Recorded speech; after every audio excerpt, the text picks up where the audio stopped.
BA part 1 semester first, subject political science रहेगा, राजनीति शास्त्र।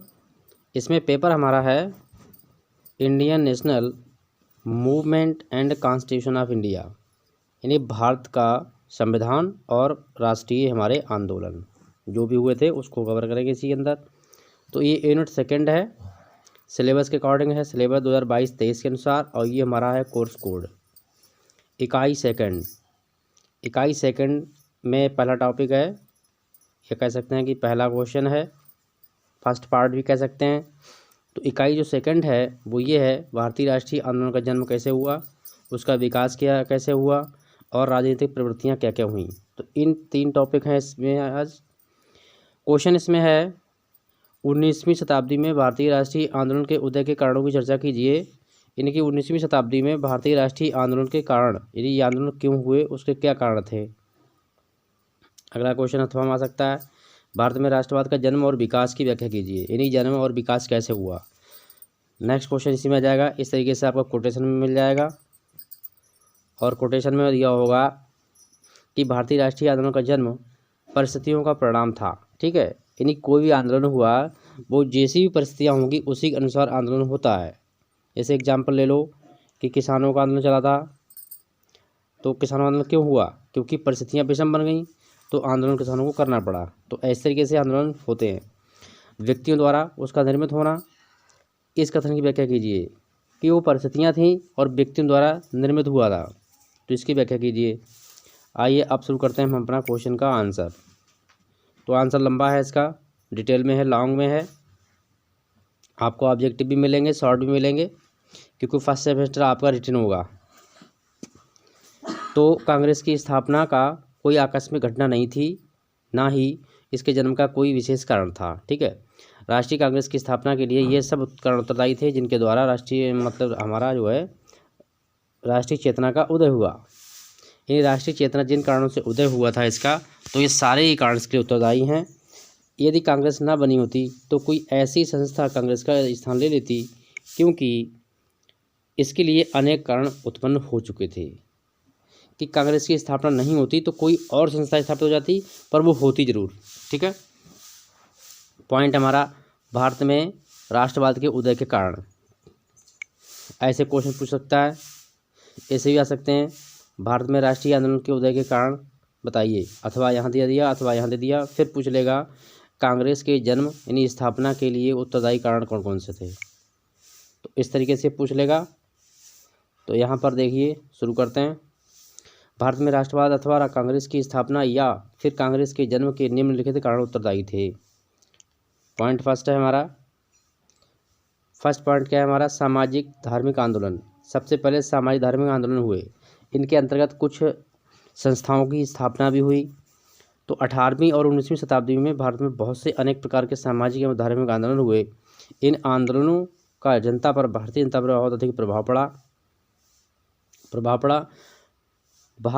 भारतीय अपने देश की सभ्यता व संस्कृति की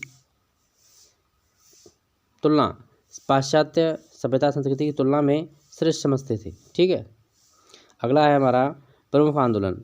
प्रमुख आंदोलन कौन कौन से थे, जो कि इस प्रकार हैं, जो धार्मिक और सामाजिक सुधार के लिए हुए थे। उनमें सबसे पहला आता है ब्रह्म समाज, यानी ब्रह्म समाज की स्थापना किसने की, ब्रह्म समाज की स्थापना राजा राम मोहन राय ने सन 1828 में की थी। और इस स्थापना का उद्देश्य क्या था, उद्देश्य था सामाजिक एवं धार्मिक कुरीतियों को दूर करना। नेक्स्ट है, अभी एक इसमें और आंदोलन है, सेकंड आर्य समाज। तो आर्य समाज की स्थापना किसके द्वारा की जाती है, आर्य समाज की स्थापना स्वामी दयानंद सरस्वती द्वारा सन 1875 ईस्वी में हुई। स्वामी दयानंद सरस्वती ने आर्य समाज की स्थापना धार्मिक, सामाजिक एवं धार्मिक कुरीतियों को दूर करने के लिए उन्होंने किया। और उन्होंने कहा, एक नारा दिया कि भारत भारतीयों के लिए है। ठीक है, ये पूछ सकता है भारत भारतीयों के लिए नारा किसने दिया, तो स्वामी दयानंद सरस्वती ने। अगला है रामकृष्ण मिशन। तो इसमें इस मिशन की स्थापना किसने की, स्वामी दयानंद, स्वामी विवेकानंद ने की, अपने गुरु रामकृष्ण परमहंस की स्मृति में। यानी स्वामी विवेकानंद के जो गुरु थे परमहंस, उनकी स्मृति में उन्होंने परमहंस मिशन की स्थापना की। रामकृष्ण परमहंस के अनुसार सभी धर्म सच्चे हैं, यानी सभी धर्म श्रेष्ठ हैं, सभी धर्म मतलब अच्छे हैं, कुछ में बुराई नहीं है। सभी धर्मों में समन्वय स्थापित करने के लिए 1993 में शिकागो आंदोलन यानी शिकागो सम्मेलन हुआ था, जो कि यूएसए में पड़ता है, वाशिंगटन के पास हुए सर्वधर्म सम्मेलन में अपने भाषण के दौरान विश्व के लोगों को अनुभव करा दिया कि भारतीय संस्कृति श्रेष्ठ है, कि भारतीय संस्कृति और सभ्यता श्रेष्ठ व अनुकरणीय है। पाश्चात्य सभ्यता मात्र भौतिकता का प्रधान है, मतलब भौतिकता प्रधान, इन्हीं से हम भौतिक दे सकते हैं पर उसका बेसिकली कोई औचित्य नहीं होता है। स्वामी जी ने भारतीयों में आत्मविश्वास, स्वाभिमान और देशभक्ति की भावना को जागृत कर दिया या उसका संचार किया। इसी में पॉइंट 4 है थियोसॉफिकल सोसाइटी। ये एक अंतर्राष्ट्रीय संस्था थी। भारत में इसका प्रचार श्रीमती एनी बेसेंट ने किया और श्रीमती एनी बेसेंट ने भारतीय संस्कृति की सराहना भी की, यानी हिंदू धर्म की सराहना की, उसे महान बताया। उन्होंने हिंदू धर्म के सुधार एवं सामाजिक बुराइयों को दूर करने के लिए बहुमूल्य योगदान दिया। इसमें सेकंड पॉइंट आया हमारा पाश्चात्य शिक्षा का प्रभाव, कि हमारे पाश्चात्य शिक्षा का प्रभाव क्या पड़ा। ठीक है, तो पाश्चात्य शिक्षा का प्रभाव पड़ा देश में राजनीतिक शक्ति कम करने के लिए अंग्रेजी शिक्षा की इन्हें काफ़ी योगदान दिया। ठीक है, काम करने के लिए काफ़ी योगदान दिया। विभिन्न भाषाओं के फलस्वरूप राजनीतिक जागृति उत्पन्न हुई, नहीं हो पा रही थी। इस कार्य का अंग्रेजी भाषा ने, इस कार्य को किसने पूरा कर दिया? अंग्रेजी भाषा ने पूरा कर दिया, जिसका विदेशों के बारे में जानकारी प्राप्त करनी थी और अपनी जानकारी के अनुसार दुनिया के अंदर एक विशेष प्रकार के किस प्रकार से राज्य या देश स्वतंत्र हुए। तो इसमें सोमेश चंद्र बनर्जी, यहाँ पे उमेश लिख गया है, यहाँ पे सोमेश है। ठीक है, इस तरीके से सोमेश चंद्र बनर्जी, फिरोज शाह मेहता और गोपाल कृष्ण गोखले, ये भारतीय राष्ट्रीयता की ये वे संदेश वाहक अंग्रेजी शिक्षा की ही देन है। मतलब इन लोगों ने काफ़ी बढ़ चढ़कर योगदान दिया भारतीय शिक्षा को, संस्कृति को आगे बढ़ाने में।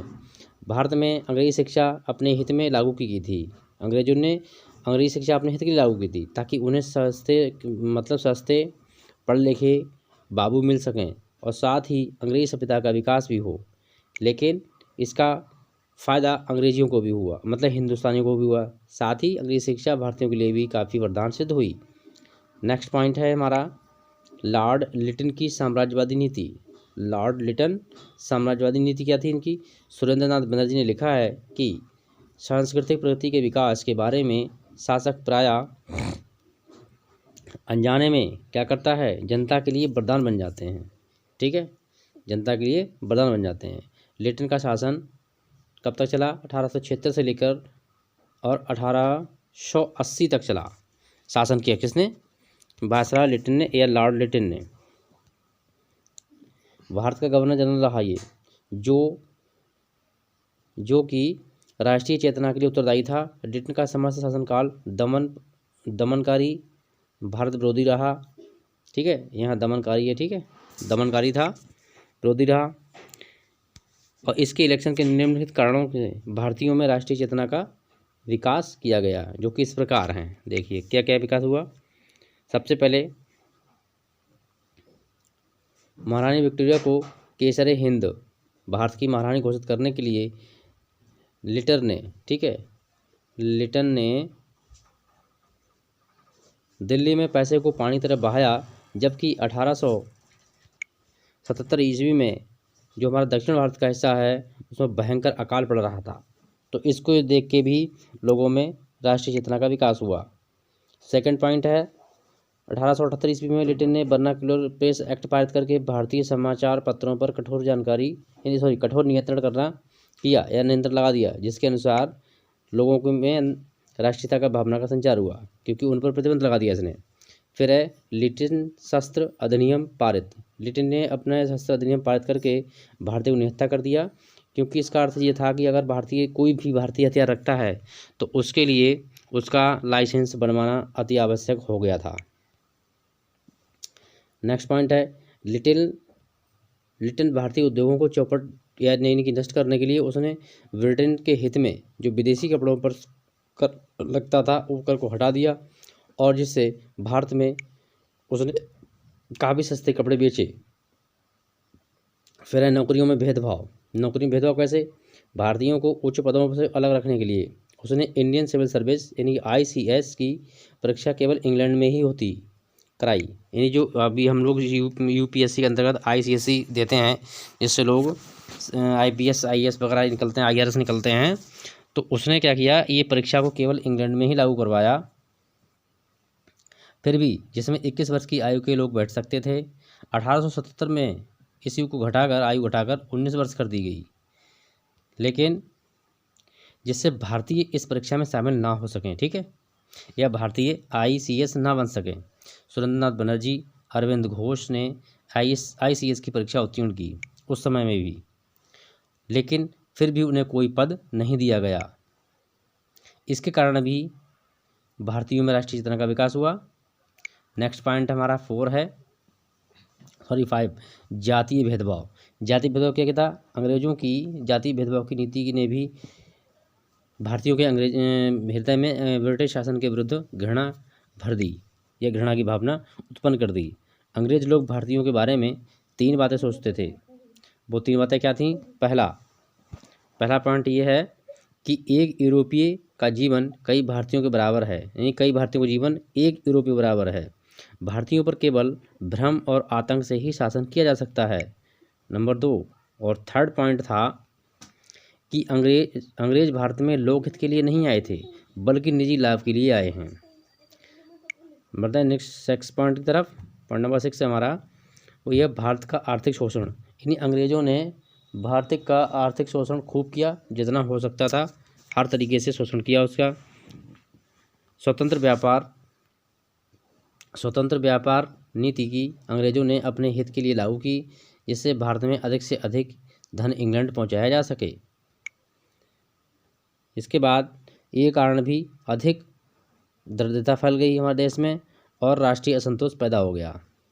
नेक्स्ट पॉइंट, भारतीय समाचार पत्र और साहित्य।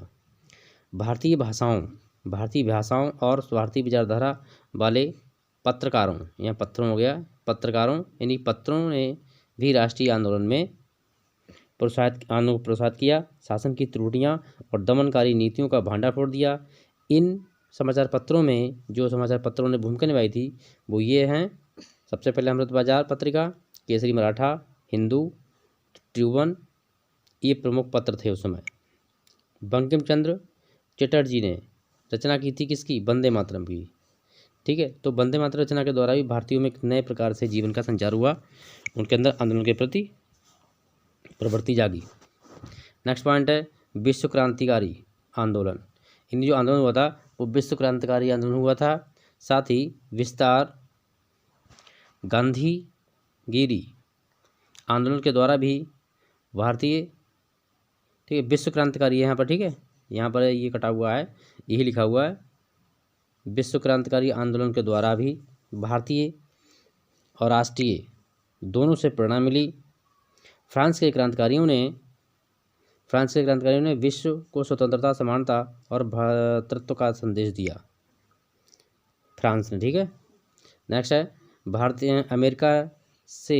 अमेरिका के स्वतंत्रता युद्ध से भी भारतीयों ने प्रेरणा मिली। यानी कि फ्रांस स्वतंत्र हुआ, उसके बाद में अमेरिका स्वतंत्र हुआ, तो इससे भी भारतीय लोगों को मतलब प्रेरणा मिली या उनको लिए कुछ जागृति जागी। सन 1861 से 1871 तक इसके बीच में इटली, जर्मनी, रोमानिया और सर्बिया आदि का भी एकीकरण किया जा सका, यह एकीकरण किया गया था। नेक्स्ट है इलवर्ट विधेयक वाद विवाद क्या रहा था? वायसराय लॉर्ड रिपन था यहाँ पर, जो कि एक उदारवादी एवं युग शासक था। फौजदारी एवं दंड विधान में प्रचलित जाति भेदभाव को समाप्त किया उसने। किसने? लॉर्ड रिपन ने, जो कि एक योग्य और अच्छा व्यक्ति था। सदस्य PC एल्बर्ट 1883 में एक बिल पेश किया। इस बिल के अनुसार उसने ये बताया, उसका उद्देश्य ये था कि मुख्य उद्देश्य था कि भारतीयों मजिस्ट्रेट भारतीय मजिस्ट्रेटों आपराधिक मुकदमों को सुनने का अधिकार था, परंतु